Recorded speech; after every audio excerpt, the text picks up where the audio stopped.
তো আজকে আমরা যেটা শিখবো, কোনো মানুষকে যদি ইলেকট্রিক্যাল শক লাগে, সে ইলেকট্রিক্যাল কাছে থাকে, তাহলে সেখান থেকে তাকে কীভাবে রেস্কিউ করবে এবং তার যদি প্রাণটা চলে যায় সেই প্রাণ কীভাবে ফিরে আনতে পারবে, সেই প্রসেসটা আজকে আমাদের প্র্যাকটিসের বিষয়, আজকে আমাদের আলোচ্য বিষয়। তো প্রথম একটা আমরা কথা ভাবি, আমরা সবাই কী আছে যে আমরা সবাই গ্রামের মানুষ বিলং করি, কথাটা যে চাষবাস ফ্যামিলি থেকে বিলং করি। তাহলে আমরা দেখি যে চাষবাসের জন্য বাড়ি থেকে বা অনেক দূর থেকে ইলেকট্রিক্যাল তারের মধ্য দিয়ে পাম্পকে বা মোটরকে আমরা চালাই মাঠের মধ্যে দিয়ে।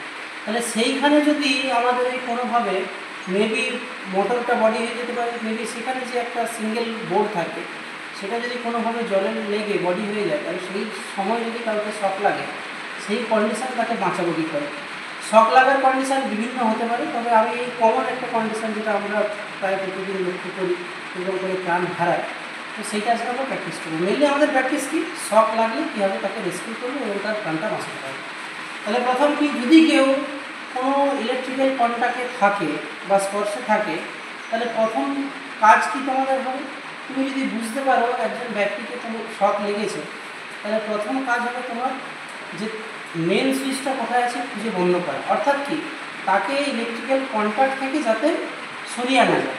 তাহলে প্রথমবার খোঁজার চেষ্টা করবো মেন সুইচ যদি থাকে সেটাকে বন্ধ করা, একটা পজিশন। 2 নম্বর, যদি মেন সুইচ না থাকে, না মেন সুইচ থাকবে কিন্তু দূরত্বটা অনেক থাকে, অনেক দূরে যেতে হয়, তাহলে সেই সময় তুমি কী করে তাকে বাঁচাবে। এরকম হতে পারে যে মেন সুইচ দূরে আছে, বা অথবা তুমি একজন আননোন পার্সন দেখেছো রাস্তায় একজনকে কোনো একটা ইলেকট্রিক্যাল কাজ করছিল, তাকে শক লেগেছে।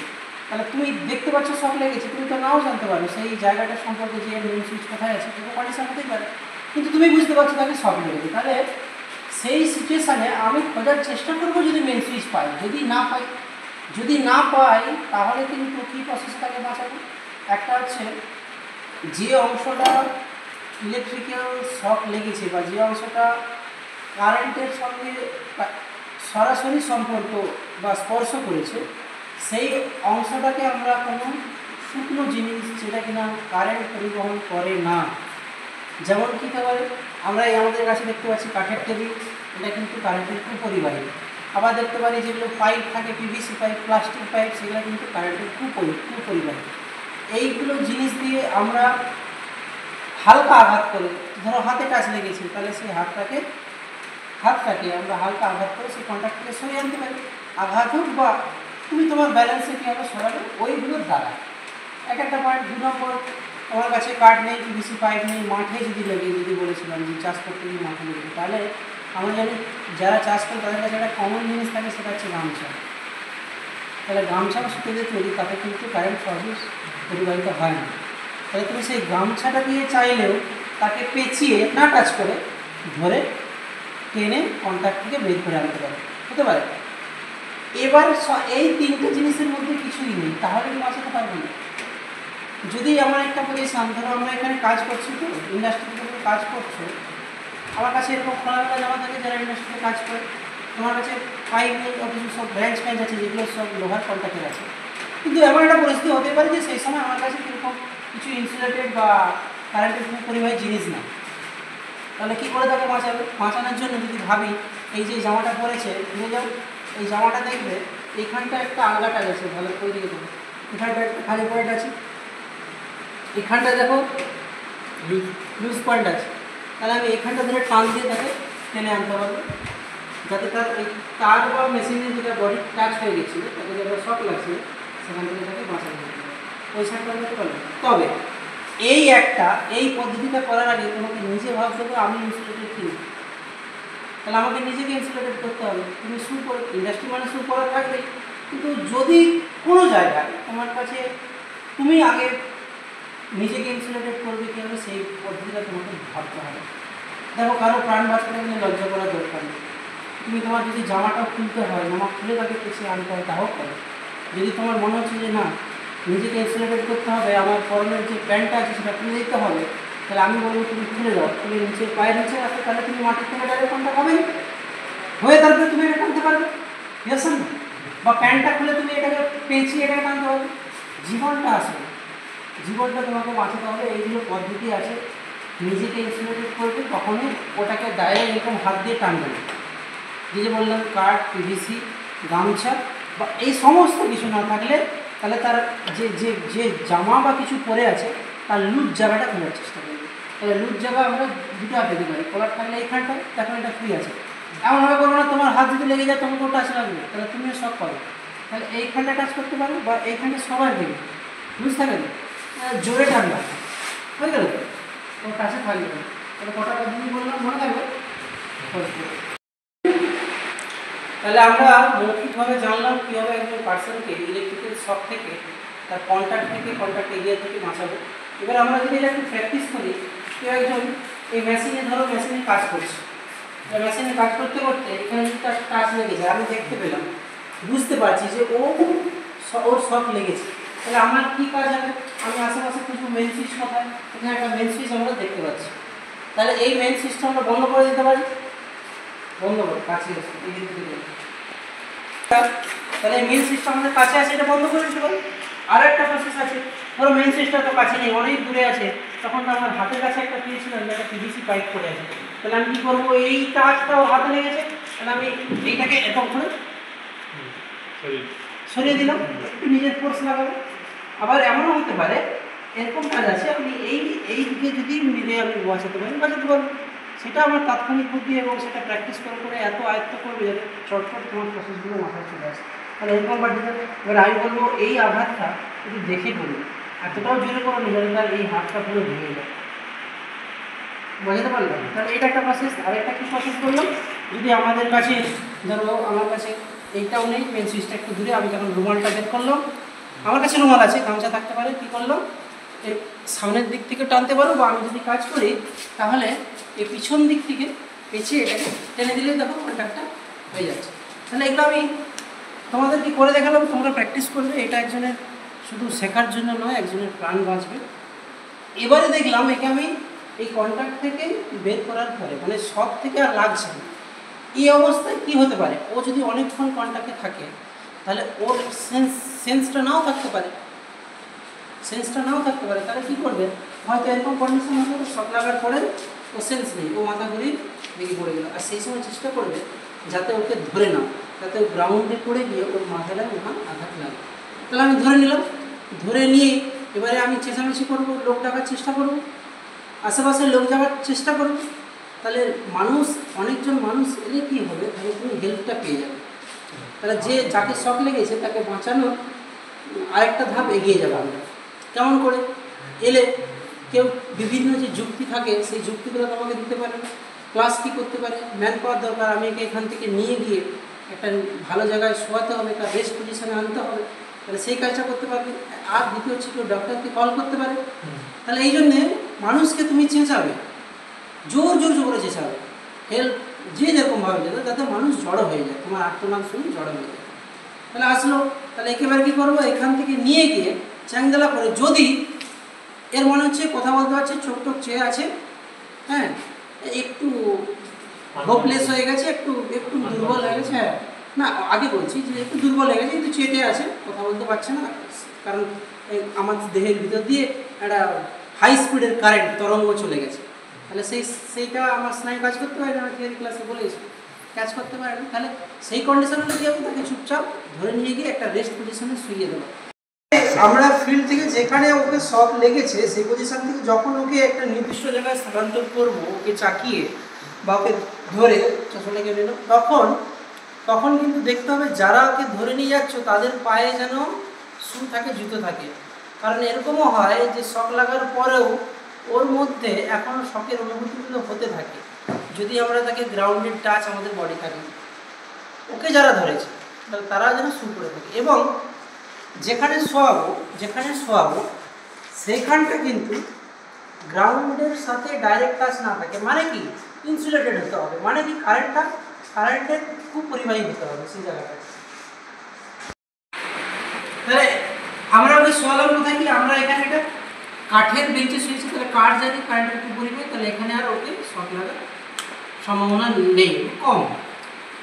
সব জায়গায় এরকম কাঠের বেঞ্চ পাবে না, তাহলে বাড়িতে কী করবে? বাড়িতে তোমরা সবাইদের খাট আছে, তাহলে শোয়াতে পারে, সেটাও কারেন্টের খুব পরিবাহী হতে পারে, বা হ্যাঁ এরকম প্লাস্টিক বিছিয়ে তার চাটুই মাদুর আছে, তাহলে দুটো লেয়ার হয়ে গেলে ওগুলোও কিন্তু কারেন্ট করি ভাই, আমরা জানি অপেক্ষা করতে হবে। তাহলে কিন্তু ডাইরেক্ট খালি মাটিতে শোয়াবে না।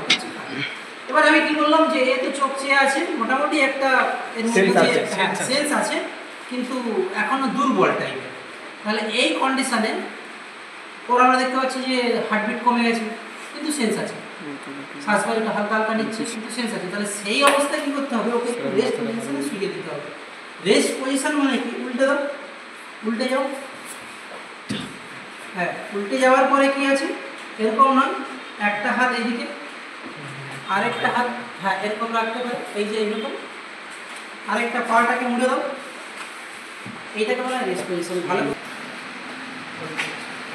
দেখতে পেয়েছো, একদিকে মাথা, হাতটা এরকম, একটা পা মোড়া থাকবে, এটা রেস্ট পজিশন। দাঁড়াও, তোমরা দেখেছো খুব ক্লান্ত হওয়ার পরে একটা গভীর ঘুম আনার জন্য আমরা কিন্তু একটু পা হাত ছড়িয়ে দেবো, তাহলে সেই পজিশনে গিয়ে আমাদের বডি সব থেকে রেস্টে থাকে, শ্বাসবায়ু ভালো চলাচল করে। এরকম অবস্থা এলে কিন্তু তার মধ্যে যে হালকা হালকা শ্বাসবায়ু চলছিল, যে হোপলেসটা এসেছিল, অক্সিজেনের যে ঘাটতিটা ঘটছিল সেটা কিন্তু আস্তে আস্তে রিকভার হয়ে যাবে। তারপরে ডক্টর এলে ডক্টর সেটা তার অনুযায়ী চিকিৎসা করবেন। তার আগে আমরা এটা পজিশন করতে পারি, এটা একটা, এবারে এটা একটা কন্ডিশন হলো যদি তার সেন্স থাকে। এবার যদি সেন্সলেস হয়ে যায়, যদি তার আমরা দেখতে পাই যে হার্টবিট বন্ধ হয়ে গেছে, যদি তার আমরা দেখতে পাই যে শ্বাস প্রশ্বাস নেওয়াটা বন্ধ হয়ে গেছে, তখন কী করব? তখন তিনটে পদ্ধতি আছে, তিনটে পদ্ধতিতে বাঁচানো যেতে পারে, ঠিক আছে? সেই তিনটে পদ্ধতির মধ্যে আমরা যদি দেখি যে শক কোথায় লেগেছে, আগে আমরা সেটাতে নির্বাচন করতে হবে। যদি সামনের দিকে শক লাগে, বডির এই সামনের দিকে শক লাগে, তাহলে আমরা পিঠের উপরে মানে আপওয়ার্ড মুভ করে শোয়াবো। যদি পিছনের দিকে শক লাগে তাহলে আমরা এই পজিশনে শোয়াবো।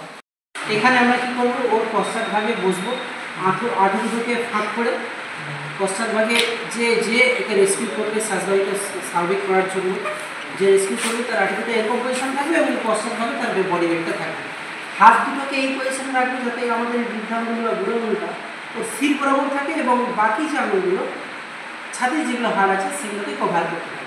আমাদের পজিশন কী হবে, আমরা নিচে থেকে পজিশনটা নাও এভাবে, নিচে থেকে হ্যাঁ নিচে থেকে প্রেস করে করে উপরের দিকে উঠবো, প্রেস করে করে উপরের দিকে ওঠো, প্রেস করে করে প্রেস করে করে প্রেস করে করে ওঠো ওঠো, বডি দিয়ে একদম জোরে জোরে ঝেঁকে, জোরে জোরে ঝেঁকে। হ্যাঁ, এই পজিশন হলো। আবার প্রেস করে করে করে নিচের দিকে নামবো, যখন নিচের দিকে নামবো আমাদের বডি ওয়েটটাও এখানে প্রেস হয়ে যাবে।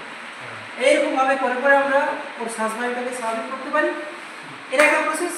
আর একটা প্রসেস, উল্টো দিকে ঘুরে যাও। যদি আমাদের মনে হয় যে ওর আঘাতটা লেগেছে সামনের দিকে, তাহলে কি এরকম করে শোয়াতে পারি বা এরকমভাবে যেটা দিকে লাগবে, এটা একটা পজিশন বা এরকমভাবে শ্বাসবায়ুটা নিয়ে করো। আমার পা দুটো এরকম সরল থাকবে, হাত দুটো এরকম সরল থাকবে, আমরা বসবো কোথায়, এর মাথার কাছে, সেম পজিশন। এর হাত দুটোকে টেনে নিচের দিকে, নিচে উপর দিকে নিয়ে গেলে একটা টান মারবে। টান মারলে আমার কি দেখবে, হাত দুটো আমরা টান মারি, আমাদের এই যে চেস্টটা এটা দেখলে প্রসারণ বেড়ে যায়। তাহলে এটা যদি প্রসারণ হয় তাহলে দেখো হৃৎপিণ্ডের উপরে পাম্প হয়, হৃৎপিণ্ডটা পাম্প হয়। তাহলে দেখো প্রেস টানো, হাত দুটো একদম 360 ডিগ্রি গোল একটা সার্কেল এরকম করে নিয়ে নিয়ে গিয়ে টান মারো। হ্যাঁ, টান মারো, আবার এই পজিশনে নিয়ে গিয়ে ছাতির উপরে রাখো, দুটো হাতকে ছাতির উপরে রাখো, একটা হাতের উপরে একটা হাত, হাতটা খোলো, হাতটা খুলে দাও, হাতটা খুলে দাও, এইরকম করে একটা প্রেস মারো, প্রেস মারো, হালকা করে প্রেস, আবার খুলে দিলে আবার সেই পজিশনে নিয়ে গিয়ে টান দেবে। এবার টানটা না ওই অত দূর থেকে দেবে না, এইখান থেকে ধরে টানটা হ্যাঁ টানটা মারো, তাহলে স্ট্রেচ হচ্ছে না, বডিটা তুমি আমরা দেখতে পারো আর ও ফিল করতে পারবে, ফিল করতে হচ্ছে না। আবার নিয়ে আরেকবার চেষ্টা করো। তাহলে এইটা একটা প্রসেস, এরকম করতে করতে আমরা ওর শ্বাসবায়ুটা স্বাভাবিক করতে পারি। 2 নম্বর প্রসেস হলো 3 নম্বর প্রসেস, যেটাকে সব থেকে বলা হয় ইজিয়েস্ট প্রসেস এবং এফেক্টিভ প্রসেস, সেটা হচ্ছে মাউথ টু মাউথ প্রসেস, ঠিক আছে? আচ্ছা, যে দুটো প্রসেস আমরা অলরেডি প্র্যাকটিস করলাম সেই প্রসেস দুটোর নাম হচ্ছে, একটা হচ্ছে নেলসন লিপটন প্রসেস আর একটা হচ্ছে শেফার্স মেথড, ঠিক আছে? হ্যাঁ, এবার 3 নম্বর যেটা হচ্ছে সেটা হচ্ছে মাউথ টু মাউথ প্রসেস। পাকাই লাগবে সমস্যা, দাঁড়াও, মাউথ প্রসেসে নিচে নেমে যাও। মাউথ টু মাউথ প্রসেসে কি হয় যে আমরা কি করি যে ডাইরেক্ট আমাদের শ্বাসবায়ুকে তার বডিতে ইনজেক্ট করা বা তার বডিতে দেওয়া, কীভাবে আমার মাউথ থেকে ওর মাউথে ডাইরেক্ট দেওয়া। তো তার জন্য আমাদেরকে কী করতে হবে, যে আমরা দেখছি যে ওর শ্বাসবায়ু পুরো বন্ধ হয়ে গেছে, এই মেসেজটা এই প্রসেসগুলো করলাম। আরও একটা প্রসেস করা যায়, সেটার নাম হচ্ছে মাউথ মাউথ। সেটা করার আগে আমার ধরতে হবে যে ভিকটিম বা যে আক্রান্ত ব্যক্তির ক্ষেত্রে যাকে শক লেগেছে তার মুখে আমরা বাতাস দেবো। তাহলে ওই বাতাস অর্থ কি, শ্বাসবায়ু দেবো। তাহলে তার আগে চেক করতে হবে এর মুখে কিছু আছে কি। সাপোজ তাহলে কি, এ ধরো হয়তো খেতে খেতে শক লেগেছে, তাহলে মুড়ি খেতে খেতে মুড়ি তাকে ভাত খেতে ভাত থাকবে, যে খাবারটা থাকতে পারে, এটা একটা। আবার দ্বিতীয় অনেকের আছে, আমরা বর্তমান যুগে দেখি, বলতে খারাপ লাগলো, যে বিমল খায়, খৈনি খায়, তাদের মুখে জিভের কোণে বা ঠোঁটের কোণে রেখে দেয়। তাহলে ওইটা আগে তোমাকে পরিষ্কার করে দিতে হবে, জুতোটা পরে আগে ওটা তোমাকে আগে পরিষ্কার করে নিতে হবে। তুমি মুখটা তাহলে খালি করে, অনেক সময় দাঁতি পড়ে যায়, দাঁতির প্রসেস আছে, এখানটা চেপে, হ্যাঁ চেপে ওখানটা ওই কিছু কাঠি দিয়ে দাঁতিটা ছাড়াতে পারো। কি আছে তারপরে কি, তাহলে মুখে কি আছে, মুখটা খুলো, মুখটা খুলে আমি দেখে নিলাম। সেটা যদি থাকে, ঘৃণা করো না, কারণ প্রাণ বাঁচাতে গেলে ঘৃণা একদম করার দরকার নেই। আঙুল দিয়ে ওর খাবারগুলো পরিষ্কার করে দিলাম, কেন করলাম, খাবারগুলো কেন করলাম। আমরা জানি আমাদের, যদি তোমরা বায়োলজিতে পড়েছো, এইখানে খাদ্যনালীর সাথে সাথে শ্বাসনালী থাকে। তাহলে ওই খাবারটা যদি আমরা ব্লো করি বা ফুক মারি, বাতাসটা দিই, তাহলে খাবারটা শ্বাসনালীতে আটকে যেতে পারে। তাহলে আমরা ওকে বাঁচানোর চেষ্টা করছি না, আর তাহলে আর বাঁচবে না, শ্বাসনালীতে খাবার বা কোনো কিছু মুখে থাকা লেগে গেলে। তাহলে ওটাকে ফাঁকা করবো। তারপরে কি করব,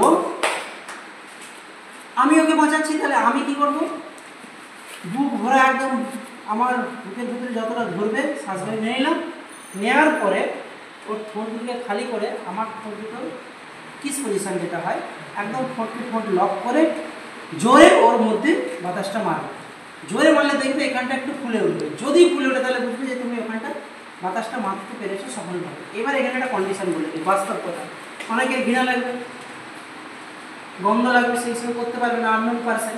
তাহলে তোমরা আরেকটা করতে পারো, ঠোঁটের সাথে টাচ নাও যদি করতে পারো, তাহলে দুটো আঙুল রেখে দাও, তাহলে আমার আঙুল টাচ হলো, এয়ার লক হলো, এবার তো জোরে ঘুম মারতে পারবে। এটা করেও কিন্তু বাঁচানো যায়।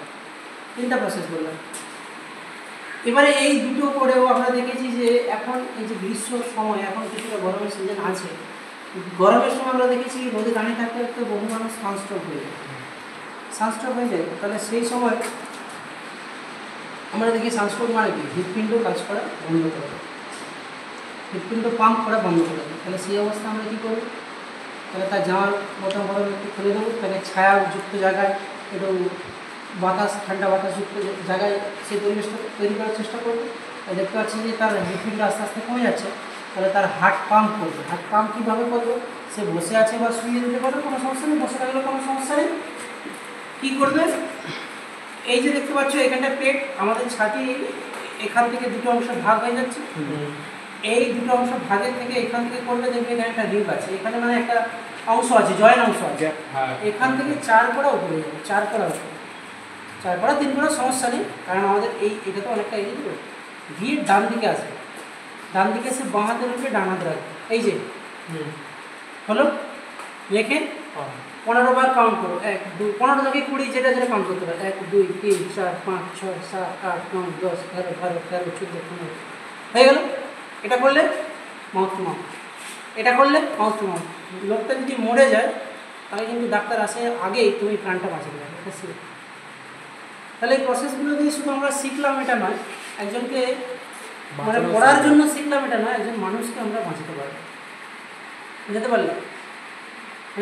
তাহলে এই সেফটি প্র্যাকটিসগুলো তোমরা করবে, শুধু নিজেদের আইটিআই পড়ার যে পরীক্ষার জন্য কোশ্চেন আসবে সেরকম নয়, যে মানুষের প্রাণ বাঁচাতে কাজে লাগবে। আর ইলেকট্রিক্যাল শক যেটা খুবই কম সময় দেয়, খুবই মানে ডেঞ্জারাস একটা জিনিস, আমরা চাইবো না কখনোই সেই শক লাগানোর পরিস্থিতিটা আসুক, কিন্তু যদি আসে আমরা আগে তো সেফটি নিয়ে কাজ করব, কিন্তু যদি কখনো বাই চান্স বাই ডিফল্ট এরকম পরিস্থিতি তৈরি হয়, তোমরা কোনো মানুষকে বা তোমার কলিগকে বা তোমার আরেকজন এমপ্লয়িকে তোমরা বাঁচাতে পারবে, অ্যাজ ওয়েল অ্যাজ গ্রামের মানুষ, পাশের মানুষ, তোমার আশপাশে যারা ঘুরে বেড়াচ্ছে, যাদের শক লাগার পরিস্থিতি হলে তাকেও তোমরা ডাক্তার আসার আগেই এই সমস্ত প্রাথমিক চিকিৎসা, এইগুলোকে বলা হয় প্রাথমিক চিকিৎসা, এই প্রাথমিক চিকিৎসা দিয়ে তার প্রাণটা কিন্তু বাঁচাতে পারবে। বোঝাতে পারলাম?